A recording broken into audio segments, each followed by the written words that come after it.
إن الحمد لله نحمده ونستعينه ونستغفره ونعوذ بالله من شرور أنفسنا ومن سيئات أعمالنا من يهده الله فلا مضل له ومن يضلل فلا هادي له وأشهد أن لا إله إلا الله وحده لا شريك له وأشهد أن محمدا عبده ورسوله يا أيها الذين آمنوا اتقوا الله حق تقاته ولا تموتن إلا وأنتم مسلمون يا أيها الناس اتقوا ربكم الذي خلقكم من نفس واحدة وخلق منها زوجها وبث منهما رجالا كثيرا ونساء واتقوا الله الذي تساءلون به والأرحام إن الله كان عليكم رقيبا يا أيها الذين آمنوا اتقوا الله وقولوا قولا سديدا يصلح لكم أعمالكم ويغفر لكم ذنوبكم ومن يطع الله ورسوله فقد فاز فوزا عظيما أما بعد فإن أصدق الحديث كتاب الله وأحسن الهدي هدي محمد صلى الله عليه وسلم وشر الأمور محدثاتها وكل محدثة بدعة وكل بدعة ضلالة وكل ضلالة في النار أعوذ بالله من الشيطان الرجيم إن الله لا يغفر أن يشرك به ويغفر ما دون ذلك لمن يشاء وقال تعالى وجنبني وبني أن نعبد الأصنام حاضرین مجلس، دوستو عزیزو، کتاب التوحید کے درس میں آپ سب کا استقبال ہے، خیر مقدم ہے۔ اللہ رب العالمین دروس کی مجلسوں کو ہم سب کے لیے باعث خیر و برکت بنائے، اور اللہ سبحانہ و تعالی اپنی توحید کی صحیح معرفت عطا کرے، اور شرک کو سمجھنے اور شرک کی تمام اقسام سے، اس کے اسباب اور محرکات سے بچنے کی توفیق نصیب کرے۔ آج ہمارے درس میں کتاب التوحید کا تیسرا باب، باب الخوف من الشرک کے عنوان سے ہے۔ مصنف علیہ الرحمہ نے شروع کے 2-3 چیپٹرز کے اندر توحید کی اہمیت، اس کا وجوب و فرضیت، توحید کی فضیلت، گناہوں کا اس کے لیے کفارہ ہونا، موحدین کے لیے جو توحید کو پختہ کرتے ہیں جنت میں ان کا بلا حساب و کتاب داخل ہونا وغیرہ امور جب بیان کر دیا تو توحید کی ضد شرک کا بیان مناسب معلوم ہوا۔ اس طرح یہ کتاب ایسا لگتا ہے کہ بالکل مرتب ہے، ہر باب ایک دوسرے باب سے جڑا ہوا ہے، کیونکہ آدمی جب تک شرک کی حقیقت کو نہ سمجھے اس وقت تک توحید کی اہمیت اور توحید کی قدر و قیمت کا صحیح اندازہ نہیں کر سکتا۔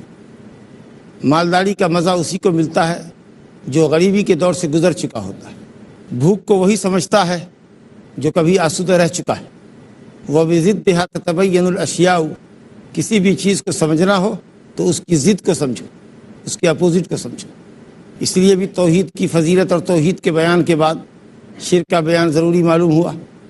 نیز شرک، جیسا کہ آپ جانتے ہیں، سب سے عظیم، سب سے بڑا گناہ ہے جس کے ذریعے اللہ سبحانہ و تعالیٰ کی نافرمانی کی جاتی ہے، اور شریعت نے شرک کی سنگینی کے سبب شرک کرنے والوں کے لیے جو وعید، جو سزائیں مرتب کی ہیں دنیا اور آخرت میں، وہ سزائیں دوسرے گناہوں پر مرتب نہیں کی گئی۔ ایک مشرک اسلامی ضابطے کے اعتبار سے، اسلامی شرعی جہاد کے نتیجے میں ایک مشرک مباح الدم والمال ہوتا ہے، اس کا خون، اس کا مال حلال ہوتا ہے، اس کی عورتوں کو، اس کے بچوں کو قیدی بنایا جاتا ہے، اور شرک کے نتیجے میں اس کے اعمال ضائع اور برباد ہوتے ہیں، اور اگر کوئی شرک کرتا ہوا مر گیا تو اس کا دائمی ٹھکانہ جہنم ہوتا ہے۔ اس لیے ضروری ہے کہ ہم شرک کو سمجھیں، شرک کی سنگینی کو معلوم کریں، شرک کے اسباب اور محرکات کو جانیں، اور شرک کی قسموں کو معلوم کریں تاکہ اپنا دامن شرک اکبر اور اصغر سے بچا سکیں۔ توحید کے ساتھ ساتھ شرک کی معرفت بھی انتہائی ضروری ہے۔ صحیحین میں حضرت حذیفہ رضی اللہ عنہ سے روایت ہے، وہ کہتے ہیں کان الناس یسألون رسول اللہ صلی اللہ علیہ وسلم عن الخیر وکنت اسألہ عن الشر مخافۃ ان اقع فیہ، لوگ رسول اللہ صلی اللہ علیہ وسلم سے خیر کے متعلق پوچھتے تھے، بھلی باتوں کے متعلق پوچھتے تھے، نیکیوں کی تفصیل جاننا چاہتے تھے، اور میں آپ سے اکثر و بیشتر شر کے متعلق، برائیوں کے متعلق دریافت کرتا تھا تاکہ میں برائیوں میں واقع نہ ہو سکوں۔ برائیوں کا علم ہوگا تو اپنے آپ کو بچا سکوں گا، کیونکہ جو آدمی شر کو نہیں جانتا، صرف خیر ہی جانتا ہے، تو خطرہ ہوتا ہے کہ وہ شر میں واقع ہو۔ یا اگر کسی شے کے شر ہونے کا اس کو پتہ نہیں ہے کہ یہ چیز بری ہے، یہ پتہ نہیں ہے اس کو، یہ چیز ناجائز ہے اس کو پتہ نہیں ہے، تو اگر وہ ناجائز کام اس کے سامنے کیا جا رہا ہوگا تو وہ انکار بھی نہیں کر سکے گا، کیونکہ اس کو پتہ ہی نہیں کہ یہ کام غلط ہے۔ جبکہ خیر اور شر کا دونوں پتہ ہو، خیر کی دعوت دے گا اور شر سے لوگوں کو منع کرے گا۔ امر بالمعروف کے ساتھ ساتھ نہی عن المنکر بھی ضروری ہے۔ صرف بھلی باتوں کا حکم کریں آپ اور بری باتوں سے نہ لوگوں کو منع کریں، دعوت نہیں ہو سکتی۔ تو ضروری ہے کہ خیر کے ساتھ شر کو بھی آدمی سمجھے، خیر کے ساتھ منکر کو بھی سمجھے، خیر کی طرف لوگوں کو بلائے، شر سے بچائے، شر سے منع کرے۔ حضرت عمر فاروق رضی اللہ عنہ کا نہایت خوبصورت قول ہے، جس کو شیخ ابن تیمیہ نے، ابن القیم وغیرہ نے اپنی کتابوں میں نقل کیا ہے۔ حضرت عمر فاروق نے فرمایا انما تنقض عرى الاسلام عروة عروة اذا نشأ في الاسلام من لا يعرف الجاہلیہ۔ اسلام کے بندھن، اسلام کی گرہیں، اسلام کی رسیاں ایک ایک کر کے کھول دی جائیں گی، بندھن کھلتے چلے جائیں گے۔ کب؟ جبکہ اسلام میں ایسے لوگ پائے جانے لگے، ایسے لوگ نشو و نما پانے لگے جن کو جاہلیت کے متعلق علم نہ ہو، خرافات کا علم نہ ہو، شر و فساد کا علم نہ ہو، شرک و بدعات کا علم نہ ہو۔ ظاہر ہے کہ جب علم نہیں ہوگا تو شر و فساد کے سامنے بند نہیں باندھ سکتے، لوگوں کو روک نہیں سکتے، انکار منکر نہیں کر سکتے۔ تو اس طریقہ سے اسلام آہستہ آہستہ ختم ہو جائے گا۔ اس لیے ضروری ہے کہ خیر کے ساتھ شر کو معلوم کیا جائے، کرنے کے لیے نہیں، بچنے کے لیے۔ اس لیے صاحب کتاب رحمہ اللہ نے باب الخوف من الشرک کے عنوان سے باب قائم کیا ہے، اور اس کے اندر 2 آیتیں ذکر کی ہیں اور ماشاءاللہ 3 حدیثیں ذکر کی، جن کو آج کے درس میں ہم پڑھیں گے۔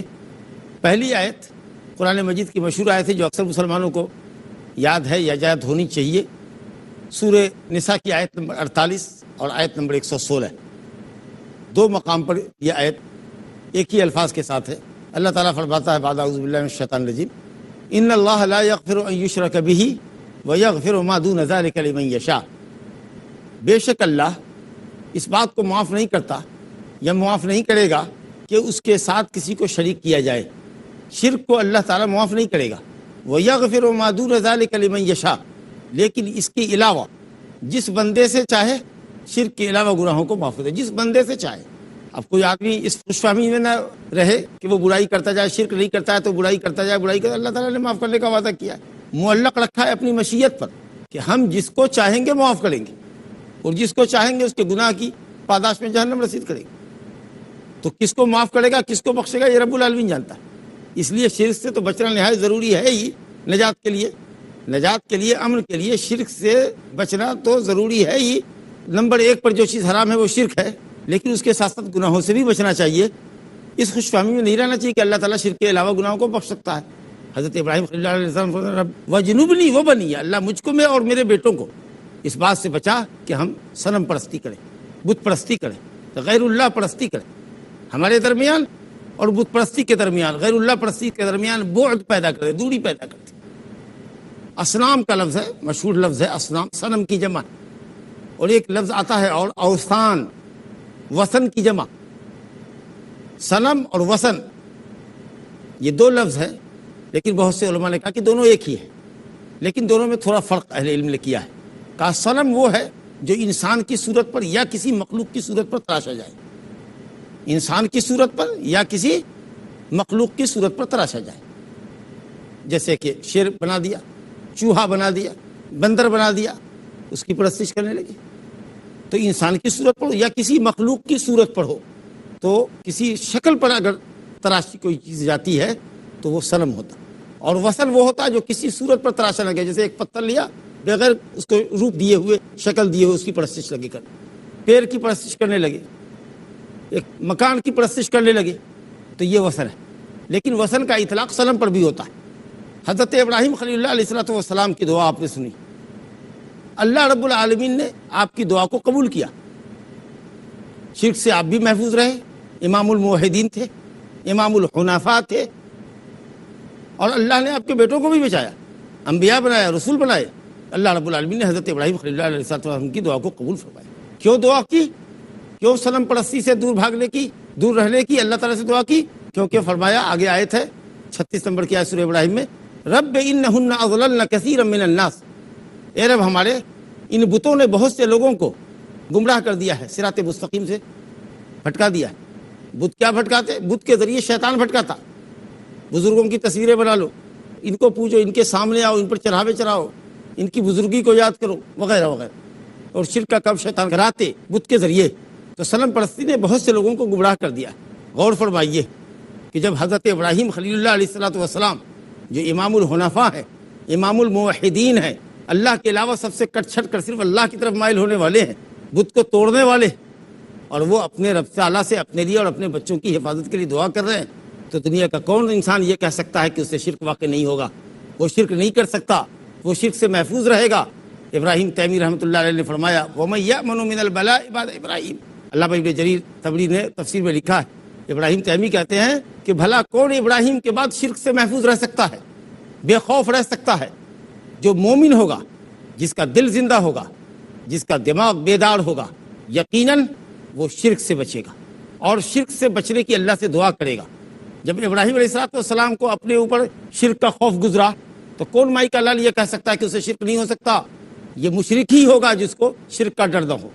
نفاق کا ڈر ایمان والوں کو ہوتا ہے، وہ اپنے ایمان کا جائزہ لیتا ہوتا ہے کہ کہیں اسے منافقوں جیسا عمل سرد تو نہیں ہو رہا، منافق کی کوئی خوبو تو اس کے اندر نہیں ہے. ایمان والے کو اپنے ایمان کی فکر ہوتی ہے، وہ سمجھتا ہے کہ کوئی عمل ہمارا شرکیہ عمل تو نہیں ہے، یہ عقیدہ شرکیہ تو نہیں، یہ عمل ہمارا شرکیہ تو نہیں ہے، یہ بات جو ہم بولے یہ شرکیہ بات تو نہیں بولے.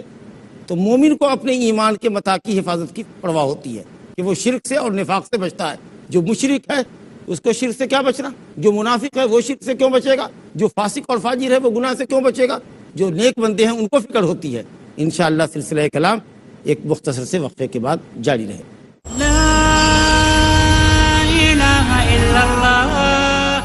سورہ انعام کی آیت نمبر 1 میں اللہ تعالیٰ فرماتا ہے ثم الذین کفروا بربہم یعدلون. جو لوگ کفر کرتے ہیں، شرک کرتے ہیں، وہ مخلوق کو جن کو وہ شریک ٹھہراتے ہیں اللہ کی بندگی میں، اس کو اللہ کے برابر کرتے ہیں.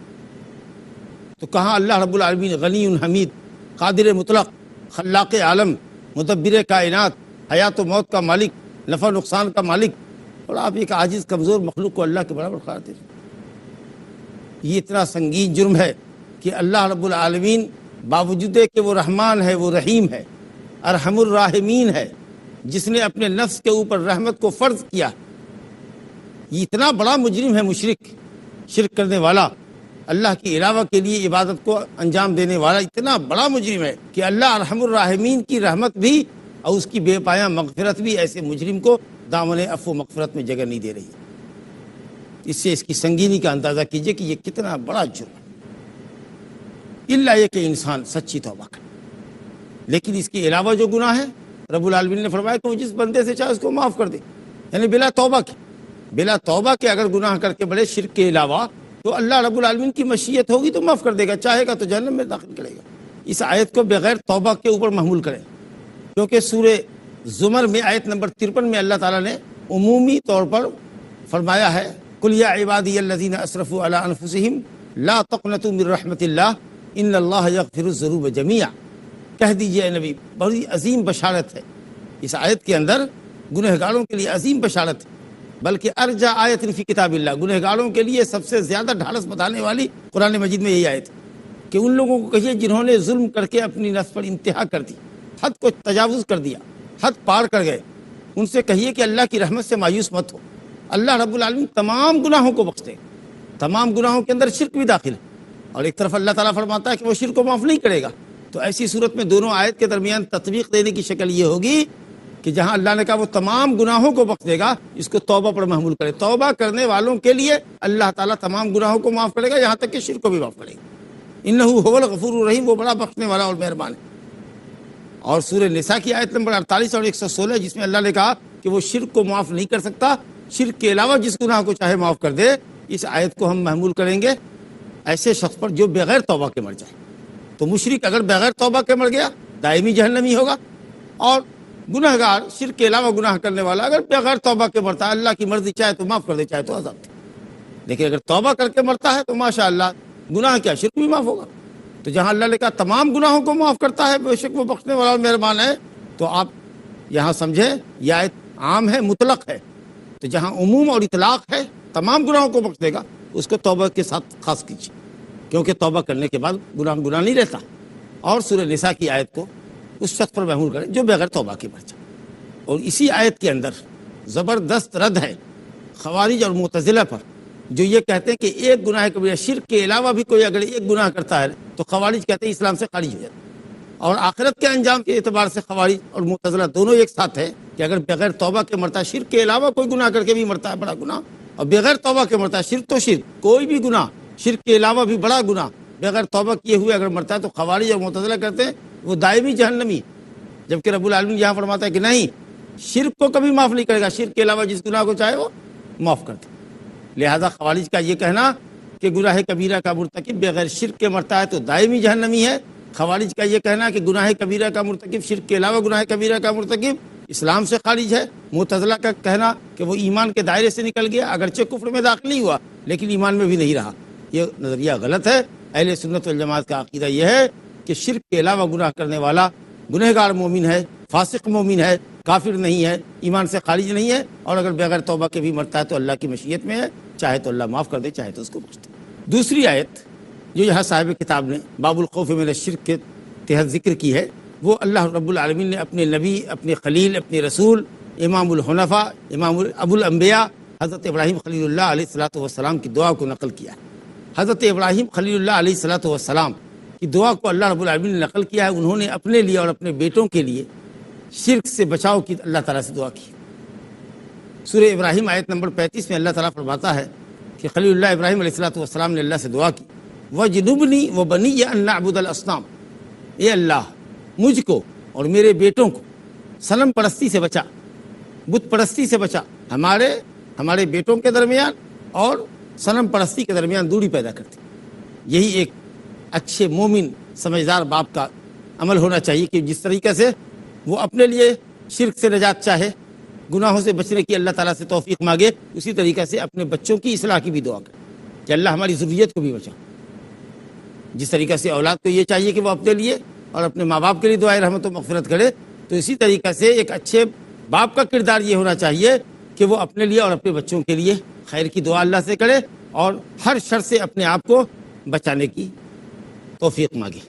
حضرت ابراہیم صلی اللہ علیہ وسلم وجنبنی وبنی، اللہ مجھ کو میں اور میرے بیٹوں کو اس بات سے بچا کہ ہم صنم پرستی کریں، بت پرستی کریں، غیر اللہ پرستی کریں، ہمارے درمیان اور بت پرستی کے درمیان، غیر اللہ پرستی کے درمیان بعد پیدا کرے، دوری پیدا کرتے۔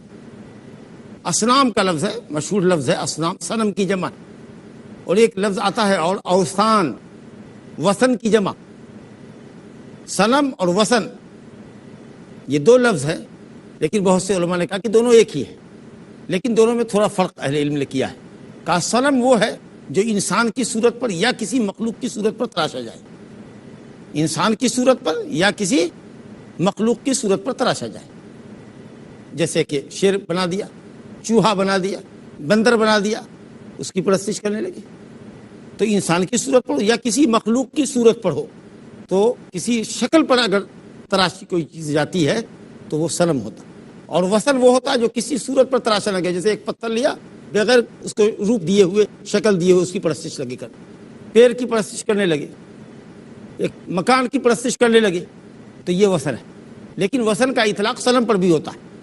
حضرت ابراہیم خلیل اللہ علیہ الصلوۃ والسلام کی دعا آپ نے سنی، اللہ رب العالمین نے آپ کی دعا کو قبول کیا، شرک سے آپ بھی محفوظ رہے، امام الموحدین تھے، امام الحنفاء تھے، اور اللہ نے آپ کے بیٹوں کو بھی بچایا، انبیاء بنایا، رسول بنائے۔ اللہ رب العالمین نے حضرت ابراہیم خلیل اللہ علیہ السلام کی دعا کو قبول فرمایا۔ کیوں دعا کی؟ کیوں صنم پرستی سے دور رہنے کی اللہ تعالیٰ سے دعا کی؟ کیونکہ فرمایا، آگے آیت ہے 36 نمبر کی آیت سورہ ابراہیم میں، رب انہن اضللن کثیرا من الناس، اے رب ہمارے ان بتوں نے بہت سے لوگوں کو گمراہ کر دیا ہے، صراط مستقیم سے بھٹکا دیا ہے۔ بت کیا بھٹکاتے؟ بت کے ذریعے شیطان بھٹکاتا۔